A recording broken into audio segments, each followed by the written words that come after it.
Thank you, thank you, thank you. There goes my only security through obscurity, right? Until now, no one could find me. Now my first name's been leaked. We may need to take the mic down just a little bit. I don't know, sounds a little loud. So this talk is Tarnished Silver Bullets. Yeah, Wolfgang Goerlich. A couple quick things about me. I head up the CBI Academy, which is by far my favorite part of my job, where all the junior analysts report to me for 90 days and then have a bat signal to me for 2 years as I mentor them through the program. It's an apprenticeship program for our analysts. Love that. We've got about 30 people involved in it right now. Fantastic. We have people who are like, last job was, waitress or someone at Gander Mountain, and now they're in the trenches doing fantastic security work. I also head up the strategic programs practice, where someone will say, hey, I've got a program, incident response program, business continuity program, disaster recovery program, software development, security program, whatever it is. And they're like, what do we do now? I've got all the toys, got all the boxes, now what? So I come in and talk with the senior folks about how to address those things. I do tweet, I do boring YouTube videos that you guys can see if you want. And true story, I once drank holy water. So I was in a mountain with my girlfriend, and I mentioned I always wanted, like, holy water sounds great, right? So we climbed this mountain, and this hills is shrouded, and there's monks, and it wasn't sacrilegious at all, but she's like, you can have some holy water, and there's a little stream. And I'm like, great. All I had was 5-hour energy bottles, right? So I filled some up with holy water. Fast forward 2 months later, I'm dead tired. I'm out of coffee at the apartment because I travel way too much. I'm like, oh, 5-hour energy. About halfway through, I realized my mistake. This does not taste caffeinated, but I might as well finish it because I never was very clear. If you do half a sin, are you still in trouble? Yeah. So I finished the holy water. So 2 things with that. Either 1, I'm going to hell, and I hope to see a lot of you with me. Or 2, if vampires hit ConVerge, I got your back. I'll go first because I'm protected. I also figured that was a great analogy for some security control, so we'll get back to the vampires in a little bit. But really, this talk is all about encryption. And it's always so easy to do encryption, right? You simply identify your data assets. I love every single white paper that says, to do encryption, step 1, identify data assets. Has anyone identified all their data assets? No, that's like months or years. I was talking to a CISO, they're like, yeah, we've got 2,000 cloud projects, and I've got visibility into 50. And of those 50, I know the data in 1. Great. But let's pretend just for a minute it's easy to do that. Step 2 is assess the threats. One of the reasons I got involved with MySec, one of the reasons I got involved with ConVerge Detroit was because I was a security officer in a financial services firm. Because as a security officer in a financial services firm, I didn't know what the threats were, and I was hearing about how all the bad guys were going to get me. And I had this great idea. What if I just invited them to my place? Just hang out and see what happens. And they came and started messing with my stuff. I'm like, there's the threat. Did you guys find my data? Yeah, we found the stuff. Great. Write that down. Now once you do that, we protect encrypt, right? Protect encrypt. Easy stuff. Sounds really simple, but so oftentimes it's not, right? When we actually do this, it doesn't work right. When we actually go ahead and follow these processes, we miss things. And no security talk ever would be complete without the big scary graph of how many breaches there are. So I'll get to that in just a minute, because you hear things like, we're encrypting, we're absolutely fine. I see the lock in my browser. We're encrypting, we're absolutely fine. We got BitLocker, we're protected. And you're like, okay, that's good, BitLocker, web browser, awesome. Have you seen the breaches recently, right? None of these guys went, oh, I would have been saved if I had BitLocker. It would have been fine if I just had that little lock in my browser. So you start to figure out, where does encryption go wrong? Why has it become tarnished? Why, if we have the silver bullet, is it not stopping those werewolves? And one of the main reasons is because it's misplaced, right? We put it in the wrong layer, we put it in the wrong spot, or we misconfigure it, and we share the keys out, and then we get hacked. So we'll talk a little bit about that. Another thing is, fundamentally in security, we're trying to protect the organization by protecting the IT that enables it to do its mission, right? And so oftentimes when we're talking about any control, we don't have a really good process to figure out what of all this massive amount of stuff that's going on, 2,000 web projects or cloud projects really is contributing to the business, what it really matters to them. So talk a little bit about that. And finally, and this is a point that I've been really, really struggling with. And one of the reasons I was excited about Wendy's keynote, thank you again for that, that was great, was, all right, so we have a budget, how should we spend this budget, right? Where should those budget priorities go? Where should the money be spent to really protect and prevent?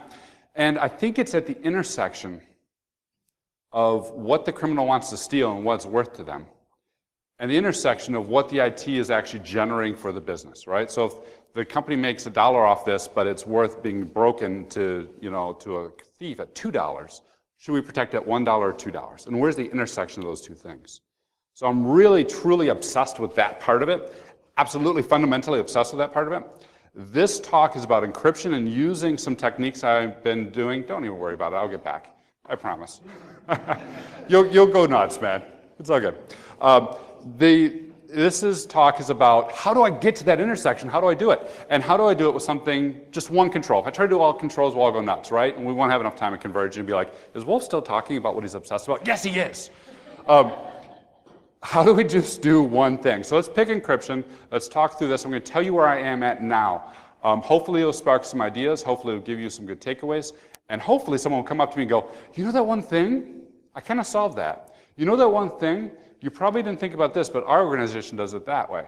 You know that one thing that you're obsessed about? Stop it. Chocolate is okay on parfait. We'll get there, right? And that's what ConVerge is about, I think, is good conversations afterwards around these topics. So interrupt me anytime, please hit me up. All right, let's start with protecting and preventing. Specifically protecting the business. How do we actually get to what matters to the business? One of the main ways that we look at doing it, right, is not the normal audit way. My guys like to mess with me. You probably picked that up through my introduction. And one of the things they always like to needle me is that, oh, here's Wolf, he's the auditor. I'll introduce Wolf, the auditor. And I'm like, not the auditor. I'm here to help the CISO avoid the auditor.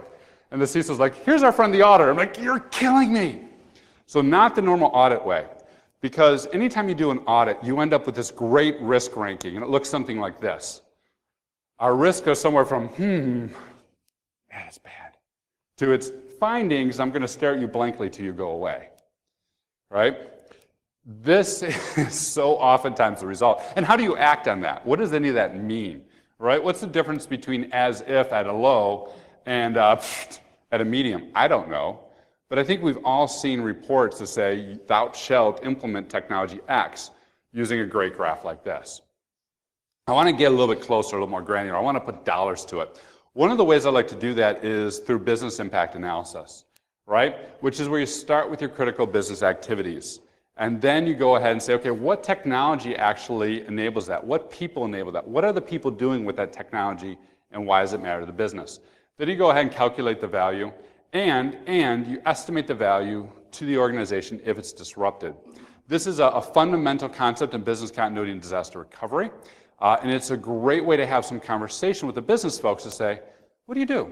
And what happens, right, when you're done with your stuff? What servers are you really using when you're doing that thing, right? And then figure out, okay, that accounts for 1/3 of our business. If that was to go down because we got a denial of service, maybe we got a problem. Or someone sits down and they're like, you know what? I do my job. I love my job. It's a great job. If my job wasn't done for 2 weeks, no one's going to care. You're like, cool. I don't have to secure you. Thank you. I can spend my money elsewhere. One of the things that always comes out of this is the great difference in certain people's perspectives, right? Because they hear a term and they don't necessarily know what it is. So, for example, with the executive leadership, sometimes they're like, I know we're secure, we've got encryption, I've heard the word encryption, we must be safe. And it's not just executives, we all do this. I'll give you a good example. This happened just the other day, actually last week. Heard about a movie, I was gonna go watch a movie with my girlfriend and our 2 kids. And she's like, we should watch this movie. And I'm like, what are the list of movies you wanna watch? And she's like, da-da-da. And one was like Lego Batman. You wanna see Lego Batman? Yeah, I heard that's good. Watch that one, not the one I saw. And the one she listed was like right under Lego Batman. And then the kids are talking, right, in the other room, and I'm making breakfast. It's Sunday morning. I like to make pancakes, so I'm making pancakes and washing dishes and everything. And they're talking about Boss Baby. Anyone see Boss Baby? Is that one good? Yes. Okay, I haven't seen that one. So I've heard Boss Baby, and I've heard Lego Batman, in both contexts, this movie that we're about to see. And then I heard my daughter go, well, yeah, I don't really like animation. I'm like, all right, probably an animated movie, probably a comedy, right? And again, this is like exactly the mindset. I've heard two things. And the movie was Zookeeper's Wife. Anyone heard of this? Okay, so those of you who have, where were you 2 weeks ago so you could have warned me? Did you see it or like it? Okay. I'm not going to spoil it for the rest of you guys because it gets better. Zookeeper's Wife. I said, and I quote, I like zoos. I like wives. I'm in for this movie. And my daughter looked at me kind of funny. She's like, you're in? I'm like, yeah. I'm like, maybe it's that. I'm thinking, was it like the Kevin James movie, Zookeeper? Right? Maybe he got a wife. Maybe it's a sequel. I'm thinking, maybe it's like Zootopia. Right?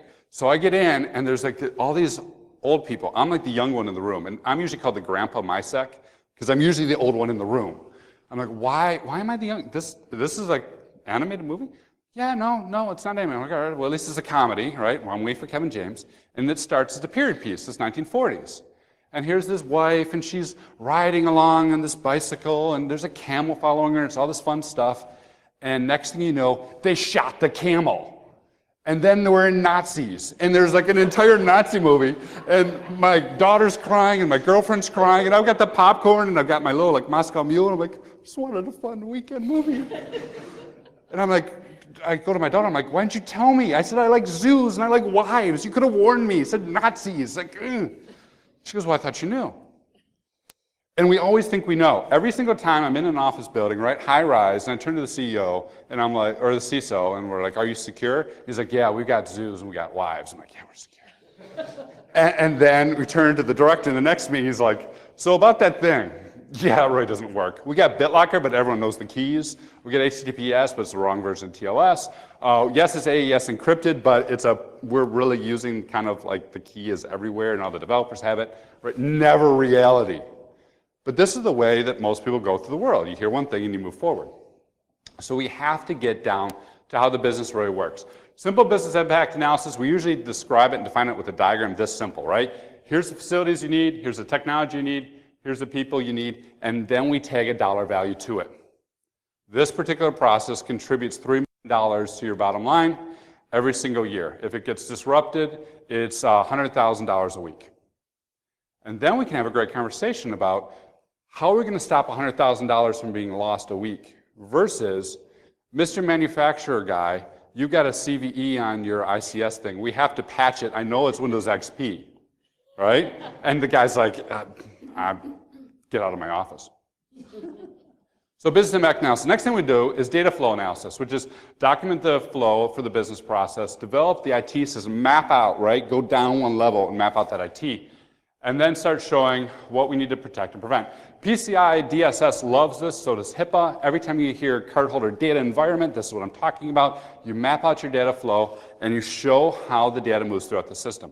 Because when we know how that data is moving, right, when we know how the carriages are getting to the castles, we can then figure out how we need to protect those routes. When we don't have that visibility, we have to protect all the acreage, right? The route versus the acreage, a lot different when you're trying to focus in your security spend and your controls. So we do this with PCI all the time. We do this with HIPAA all the time. I'm going to pick on Paul because Paul's in the audience. I was at RSA, and I was in an Uber at RSA, which is always fun going through San Francisco traffic. And I get a text message. Paul texts me all the time. He's like, guess what I found? I got good news and bad news. I'm like, okay. He's like, you know that conversation where they said everything was fine?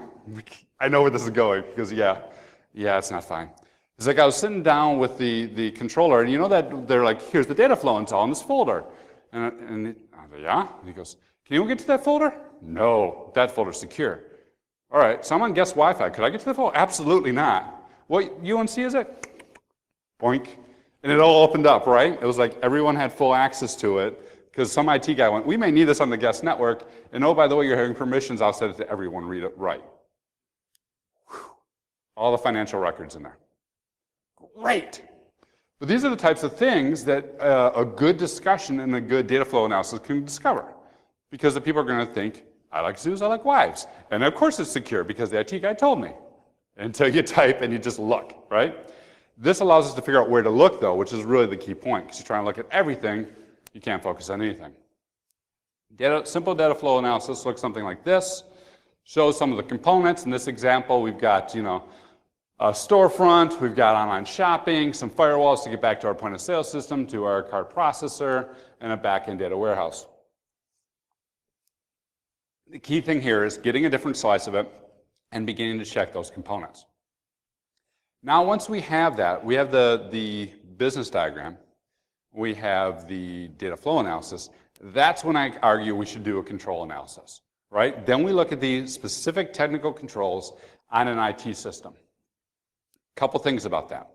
One is, anyone ever do a capability maturity assessment, right?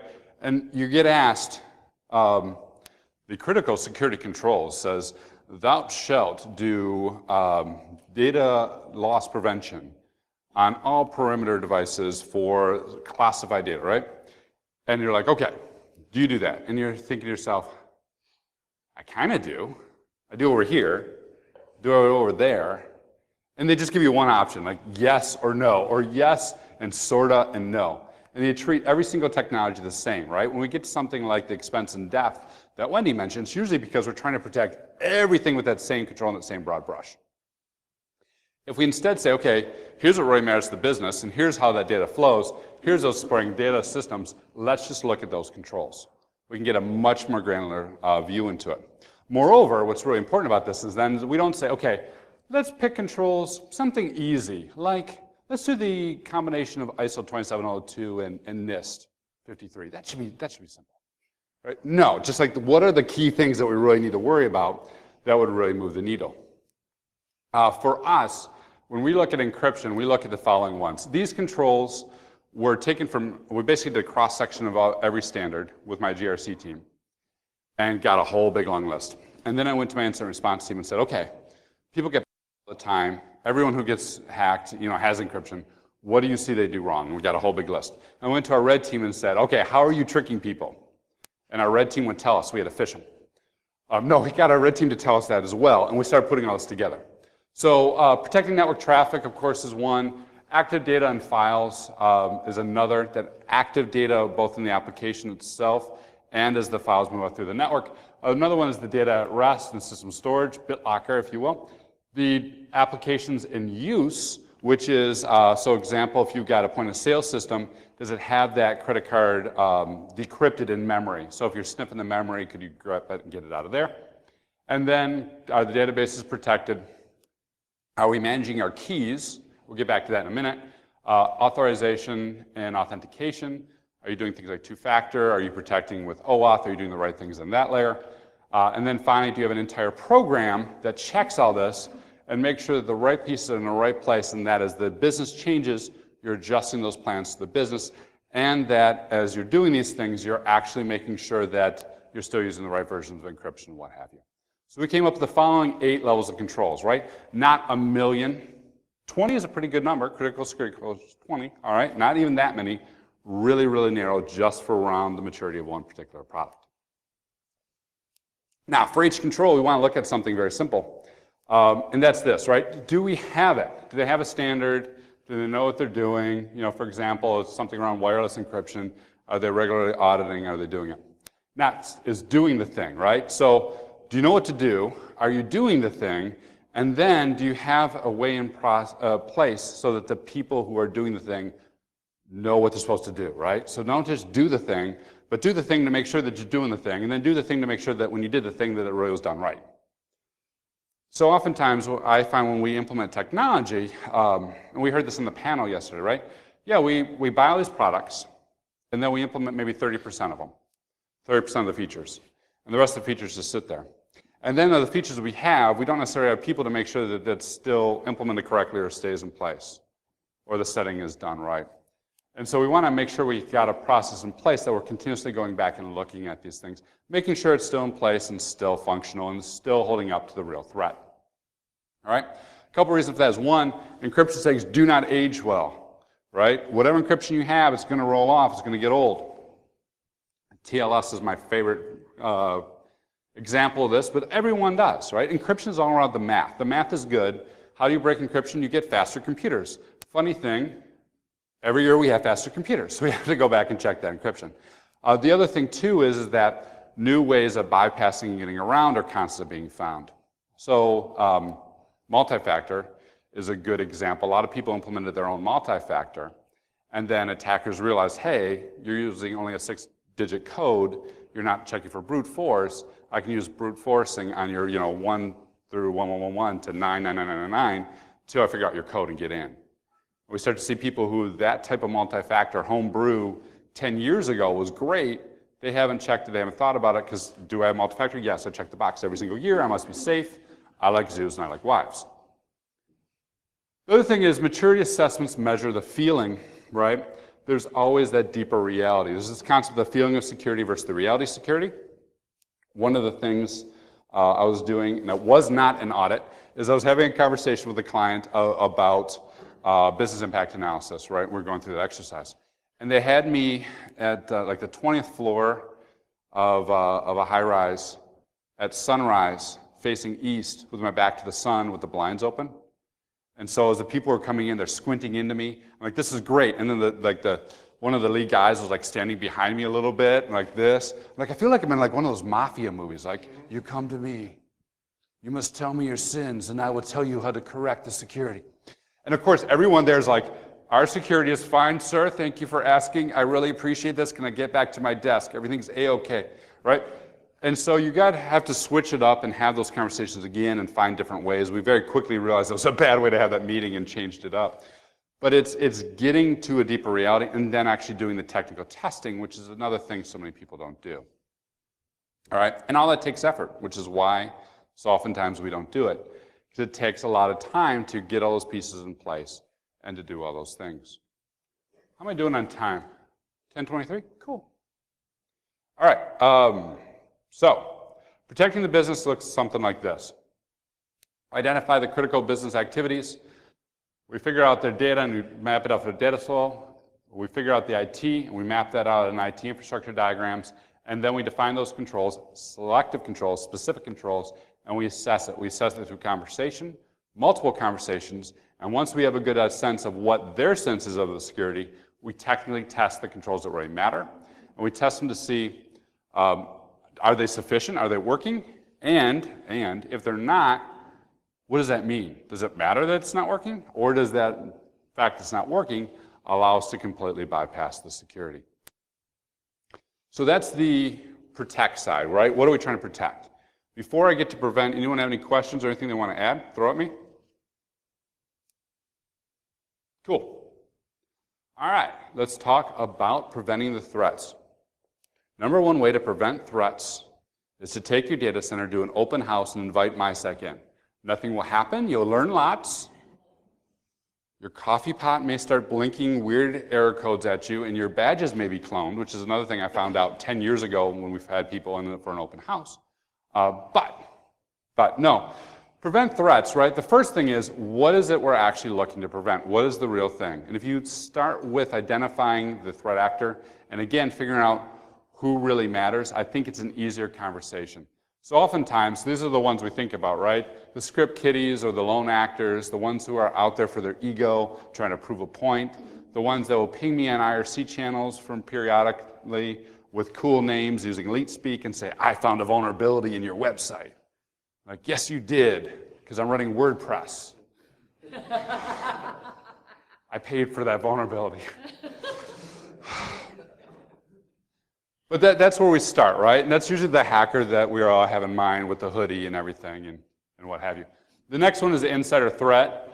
These are the guys actually that scare me the most, is the insider threat. Did you guys see the insider trading scandal about 6 months ago? Because what was happening was on one of the dark web sites, which is another one of my favorite neologisms right now, the dark web. There was a website that was paying people in financial services, paying investors, insiders, right? Malicious insiders who didn't like their company. And it was pitched as, get back at your company, because those employers don't like you, so you might as well make a buck off of them. Get back at your company, we'll pay you in Bitcoin if you give us access to your systems. And these guys were selling data, and then that data was being packaged up and used for insider trading, right, to game the stock market. Really, really scary stuff. And again, the insiders are the ones we need to be afraid of. To Wendy's point, right, a sufficiently successful attacker looks just like an insider. I love that quote, by the way. And how do you know? You have no idea, because insider threat is very, very hard to detect.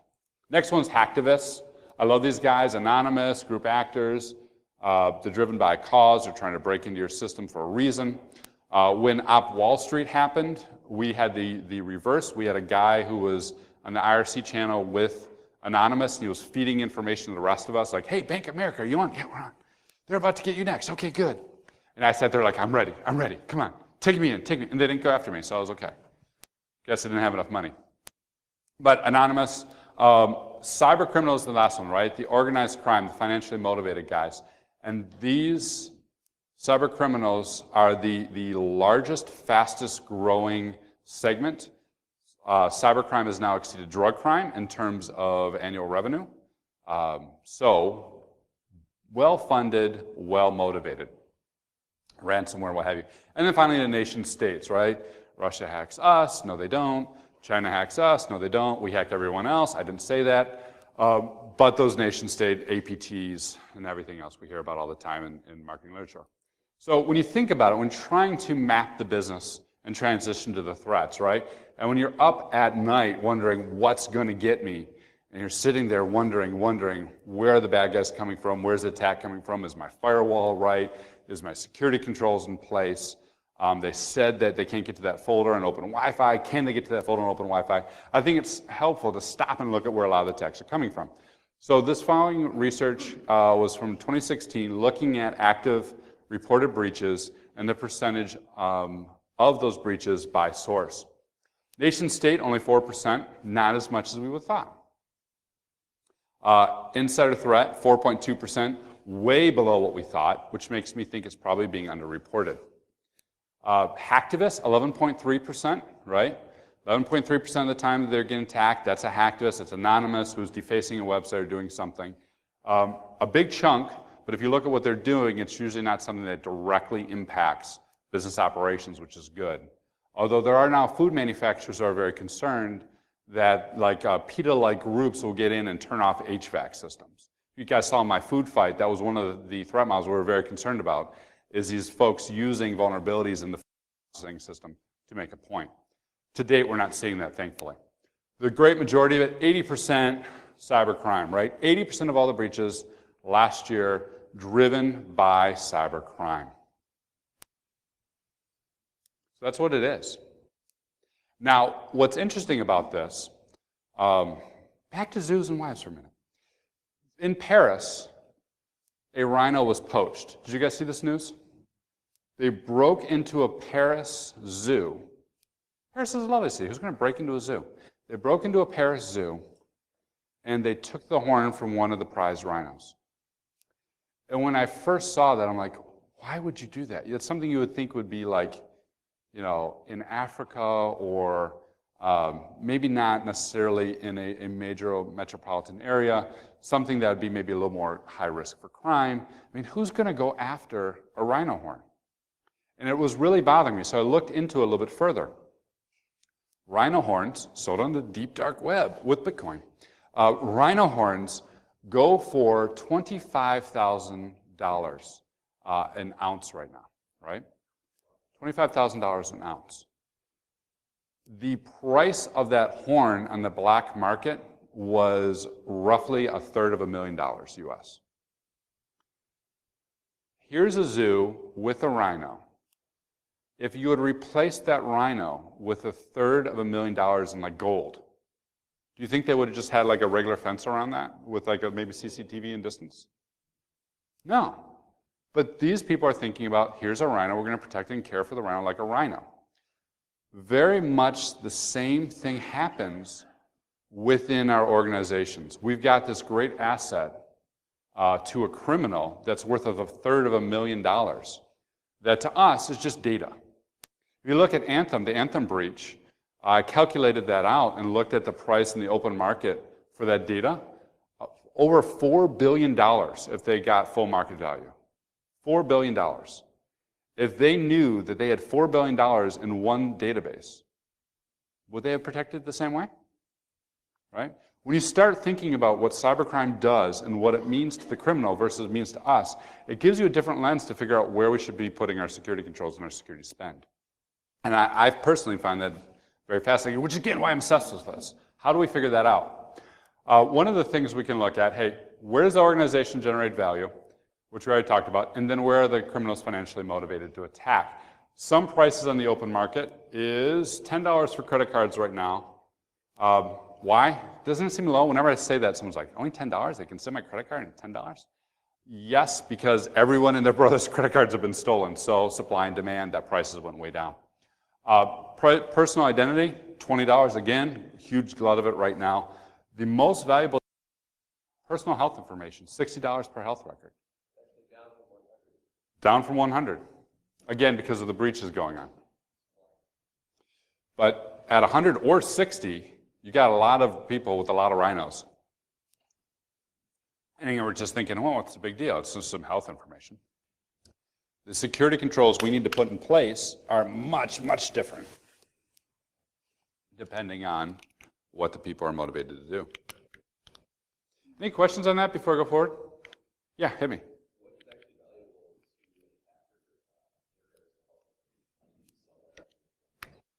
Do you want to take that? Sure. So if you look at healthcare fraud, the value of the information is stuff that can be used for medical fraud locally. So people are grabbing information, being able to pick it up, take insurance cards, or otherwise using that information to figure out care. Also, they often include financial needs. So I include medical records. Quite often there's a social security number, name, address, all that. So the health information, just in that right there, fraud is very valuable. And then also, if it's a big batch that might include VIP, the VIP piece in that 7 days is very valuable as well. So there's kind of a process there with personally identifiable. Yeah, because PHI includes PII plus. Absolutely. So when we do a threat assessment, one of the things we do is once we look at this system and its value, we look at the number of records in that and we multiply by those values to figure out what the price is in the open market and how we should be protecting against it. And then we go back to our movie monsters and who we should be afraid of. When we start doing that, we start getting closer to threat modeling, right? Identifying the likely threat actors. We're going to talk about criminals for the rest of this talk, but insert threat actor here. Identify your likely assets. Again, we're going to focus more on credit cards and health information for the rest of this talk because that's what the criminals are stealing. Insert your data here. If you're intellectual property and you're worried about China, it's going to be a different model. Identifying the vulnerabilities. Not every vulnerability, not scanning everything. Identifying the vulnerabilities in the IT that enables the business function that we're trying to protect that has that sensitive data, right? So working all the way down to the data, then all the way back up to that business process. And then, here's the key thing, filter intelligence and news by things that relate to all this, right? Start straining out our threat intelligence so it's threat intelligence that's actually likely and realistic for what we're trying to protect. This last one is hugely important because there's no way in hell that we can keep up on all the news. I gave up years ago. There's just too much of it out there. Moreover, when we start to have conversations, if we don't have a good filter here, here's what ends up happening. You know, any number of things could happen with this organization, this health information. I agree. We're in the cloud. I like the cloud too. And when we start protecting it, one of the things we have to think about is good locks, right? What's the equivalent of good locks on the cloud? And they're like, you know what I heard is that sometimes you can clone door badges. I'm like, yes, you can. And then I heard, did you hear that there's a ransomware attack that took out a hotel and locked everyone out? Absolutely, I heard that. Yeah, so what if that happened here? I'm like, yeah, it could totally happen here. But that's not where the data is. The data is in the cloud, you know what I mean? And you can start to worry about all these different threats and vectors that really are real threats and vectors. Yeah, at some point in time, we should think about the physical controls to make sure no one holds ransom our building. But is that the most likely and is that the most impactful? So A, for threat intelligence, that's that. B, it's the anchor points, right? When we get to threat modeling, without a good idea of what vulnerabilities there are in the system, it's very difficult to know what the anchor points are that a red teamer or a pen tester or a criminal would use to scale your walls. By starting with the vulnerabilities and the idea of what the system is, and then applying the threat model based on that, it's a little bit backwards, but it allows you to build a much more accurate map of what the criminals would actually do if they're trying to circumvent your defenses. Because you know where they're going to avoid because it's strong, you know where you're going to go because it's weak. That make sense? Cool. All right, second part about threat modeling. Take one of those threats that's realistic, build that attack lifecycle, each one of the tactics that they're going to follow, right? Each one of those anchor points now they're going to get through your system. Identify the existing controls that would, because they're not there, allow that attack to happen, or because they are there, would prevent it and move the attacker elsewhere. I'm going to repeat that last sentence because it's important. If the control is there, it's going to move the attacker elsewhere, right? All attacks are like a dam, it just, the water moves. So we want to figure out, okay, once the control's in place, great, that doesn't stop the attack, what else are they going to do? Identify those controls, and then begin to design threat-specific encryption use cases. Now, I'm just talking about encryption today. Any control can be substituted in there, right? I'm just talking about cybercrime today. Any threat actor could be substituted in there. But at this point in time, what you're trying to do is figure out the one control, such as encryption, that can be applied in a very threat-specific way to address those other things we covered. Now, I like to think about this in terms of flow. So this is a very simple threat modeling exercise. This is probably the easiest way of threat modeling that you'll see. It's very quick and easy. I still got to catch your talk on the new Microsoft tool. But as I was talking earlier, vampires, right? We could be hit. Werewolves happens all the time. Just the other day. So if you start to think about what a vampire or werewolf would do, obviously a vampire is going to go after our friends and family. That's no good. Again, I've got your back. Holy water. Werewolves, well, hell, they do terrible damage whenever you let them in the castle. As the data is going back and forth to our defenses, they could affect that. And of course, they're going to mess with our friends and family. So when we start layering on controls, holy water, silver bullets, stake to the heart and walls, we can then begin to look at how these things would be stopped by these particular controls.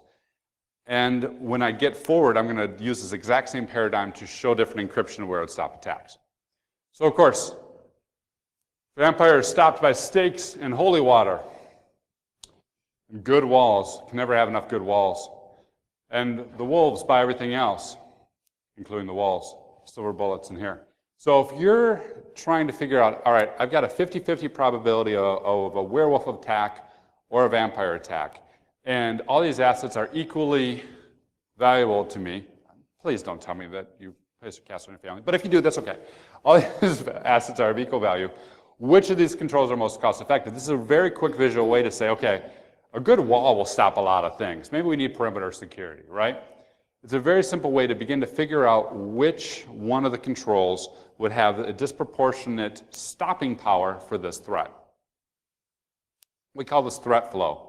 And within threat flow, we use an API from Google. Sand key diagrams is what we're using to generate. So as you see the diagrams, they're sand key diagrams. You can get it off Google if you Google sand key diagram API. You can get all the documentation and create your own. There's other visualization tools out there, of course. Excel, I love Excel. Excel doesn't have sand key diagrams, which kills me. So we use Excel to generate the HTML, so at least I get partway there. All right, so if you guys have seen my other threat modeling talks or attended my workshops, you'll oftentimes see these spreadsheets that I do. Basically, boil all that down to a sand key diagram to show the threat flow, right? From all these threats to these vulnerabilities, here's the type of controls we put in place to protect these assets. And you can begin to see the flow of that attack and how the stopping power of each control will come into place. Now, a couple of different considerations here. One, non-specific threat intelligence is not intelligence, it's just noise. Without having a good idea of what you're trying to protect and doing those earlier steps, threat intelligence, which everyone is all hyping about, and threat hunting, which everyone's all hyping about, it's fantastic, it's exciting, it's sexy, It takes us away from doing the boring stuff that actually will protect us from a real attack. So we got to be real careful around non-specific threat intelligence. The other thing is encryption is only effective as the threat's trying to stop. I'm going to show a couple threats and explain how that comes together. But that's very key, right? HTTPS and that locked browser is not going to prevent us from a SQL injection flaw. So it's all threat specific. All that makes sense? Before I get to the encryption, questions on that? Sweet. All right, so let's talk about encryption. Here's example one. We've got some healthcare personnel. They're doing their thing. They're connecting up over the network. We've got some files we got to worry about that are not encrypted. They've got an email system, 2 factors in it, which is great, but there's no encryption in the database. We got an EMR we got to worry about. Everyone who has an EMR, we've got to worry about it. EMRs are terrible. And your data warehouse. These examples I'm showing you, such as this one, are based on real things we see all the time, but not necessarily any one of our customers or any one engagement I've talked to. But just as an example, here's what you see for remote access to a medical system. And by laying it out and looking at the flow, you can say, okay, this is encrypted here, this is clear text, this is, or encrypted, unencrypted. This is over SMB, and we know that we can do some SMB replay attacks to get at that. This is encrypted to the email system, but all the storage on the back end is decrypted, with the exception of the data warehouse, where we're doing database encryption. You can begin to lay out and look at each one of the pieces and figure out where you're strong and where you're weak, and again, then apply that to talking about where the attackers would move through the system. A nice thing about this is, no, it's the next one. I'll get back to that. So when we lay it out, the threat flow looks something like this, right? For our insider attack or our remote attackers, trying to do something like stride, disclosing information, elevating privileges, spoofing identity, taking advantage of misconfigurations. They're going to be stopped with a lot of this network by encrypting that network traffic and by protecting the authentication of it, right? To protect those creds and the infrastructure and the health information. So if we start at that point and just look at the network side, we can cut it that way, show that flow out, and show the stopping power of each one of these things. Now, the other thing you might wonder is, hey, Wolf, when you're showing me vampires and werewolves, lines are the same, we got different bands and thicknesses, right, for these lines? One of the things that we try and show visually is the number of records. So if we take the number of records, multiply it by that dollar value, and figure out the dollar value risk, we increase that band size proportionally. So for example, if they're getting in and bypassing authentication, maybe they can get a couple records, but if they get in and sniff all the network traffic, they're going to get a significant more amount of records, right? So we can visually show what that risk is. So coming out of this, we can begin to make some suggestions on where to spend and where to make improvements. Looking at the controls, I already listed all these, right? Traffic, data, data at rest, applications. Seeing that there's weaknesses in the traffic, and there's weaknesses in the databases and the encryption, and then figuring out how to improve the program and coming up with some business cases, in this case for multi-factor and network level encryption. Now you guys might say, that's great, Wolf, but didn't you just say they have an EMR and their EMR is unencrypted, right? Anyone here in healthcare responsible for an EMR? Okay. You guys ever want to freak out someone? They're like, hey, I'm in healthcare and I've just got a new job in IT security. Like, that's great. Have you looked at the EMR? EMRs are like manufacturing systems. They're old, and the security of those systems progresses at a very slow rate. So you end up wrapping a lot of controls around it. And whenever you're in a situation where the vendor isn't going to make the improvement, you don't want to be sitting down at the end of the engagement or at the end of your internal assessment with your boss and going, hey, look, we really need to fix the EMR. And the guy's going to go, yeah, that'll be 10 years. This has been a great job. Good, kudos for you, gold star. Talk to me in 10 years, right? We want to focus in on areas where we really can make solid improvements. And for the technology we just looked at and the controls and the weaknesses, that network level is already there, right? All the technology is there. As they like to say, the inches we need are all around us. We just need to configure it, which is a much easier way to make some good strides and tackle that risk. Next thing is payment systems. Here's an example payment processor. You've got some customers, they're coming in over a firewall. It's unencrypted because that's the old design pattern, right? Decrypted out to the edge and unencrypted internally. We've got a payment system, so they're doing some shopping and they're storing the payments. The payment system's going down to the payment processor. Then it's going out to the data warehouse where it's all being stored and whatnot. Got some authentication uploading here, and we lay out all the steps as the process goes through that flow. One of the things that was interesting with this type of flow is you can begin, once you map it out, to see the weaknesses and have those conversations. You can basically do paper pen tests.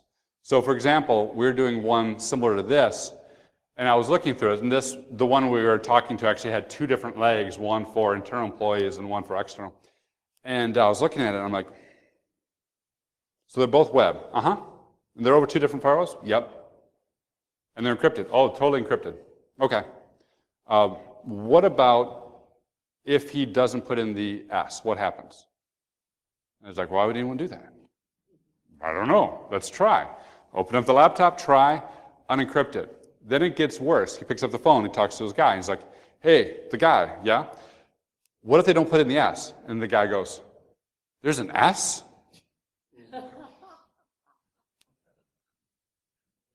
So all the employees had a link on their desktop that was HTTP that they're typing in their username and password and doing all the payment information, even though everyone thought it was encrypted.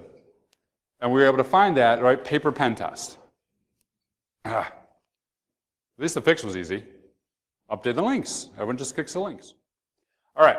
Once you have that, we can begin laying out the model. We can notice, hey, look, the data is not encrypted in the databases. That's going to allow you to get the cardholder data.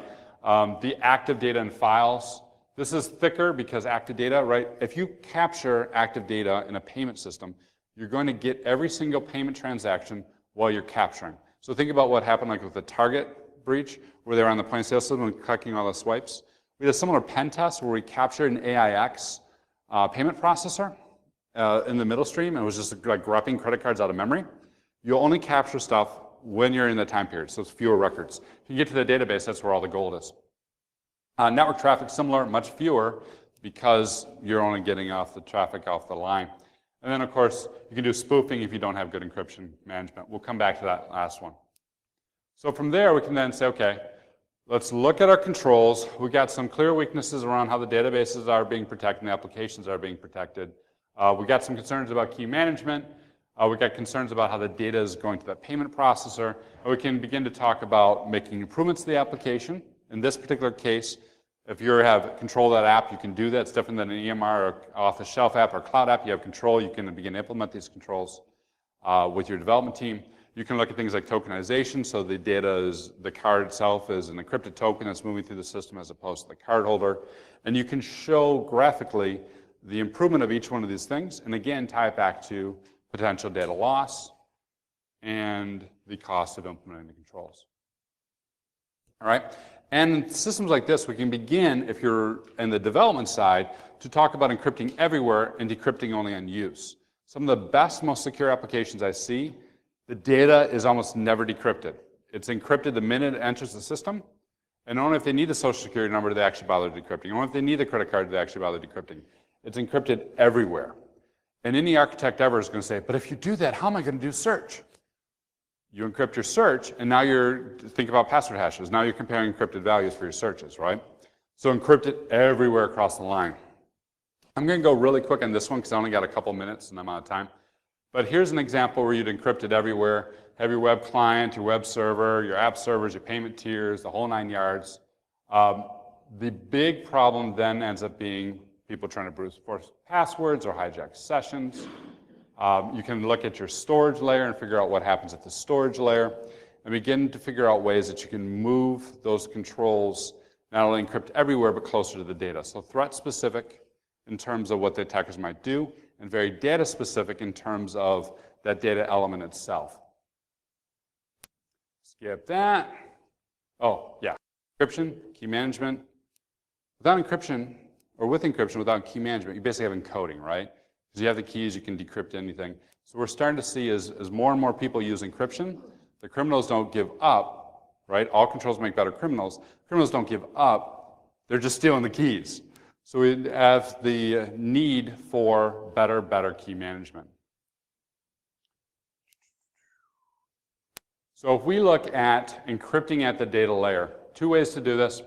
One is application layer encryption, encrypting the values themselves. So of course, here you got social security number, here you got gobbledygook. And that's like, great, gobbledygook. That gets stolen if SQL injection happens, if anything happens, it's not going to get leaked because it's encrypted and you got good key management behind it. The problem is if you've got a distributed system and they're expecting social security numbers and doing analytics and you're sending the gobbledygook to them, it ends up breaking these distributed systems. If you have an older EMR and you're pulling that out or writing it in, it's going to choke because it's expecting specific key fields. A different way to do this is format preserving encryption, FPE, now a standard. You write it through the API, and it starts out looking like a credit card. It comes out looking like a credit card. Goes in like a social security number, comes out like a social security number. So it still is a valid format. You can still pass it around, but it is also encrypted, so if it does get leaked, you haven't leaked any sensitive data. I like this because it allows us to support all this legacy IT that for the near term we're going to have to worry about. If you lay all this together and start looking at physical storage, virtual storage, right? Lay it all together on one of these diagrams. There's a lot to take in. So you try and break it apart when you have the conversations with the people who can make the change, right? Having the right graph, the right conversation, the right story, the right person who can impact it, and then rolling it all up for you and your team to see big picture. What are the threat flows that we're trying to protect against, and what are the controls we can truly implement? So, as we go towards that data encryption model, right, where it's closer to the data point, if you're encrypting using something like FPE or data-centric encryption, it stays encrypted throughout the entire system, so if the wire gets leaked or the memory in the server gets scraped or any of these things, it's still an encrypted format and it does not escape and does not cause a breach. All right, so next steps, we'll wrap it up. To recap, we want to take a look at the organization's ability to achieve its mission, the technology that enables that mission, and map those things out. We want to go ahead and look at ways that we can find the overlap of what matters to us and what matters to the criminals, right? We want to find the rhino horns in our environment so that we can put the right protections around them before the criminals come in and poach. We can do that with good diagrams, work up to data flow analysis, and then go all the way up to the business process.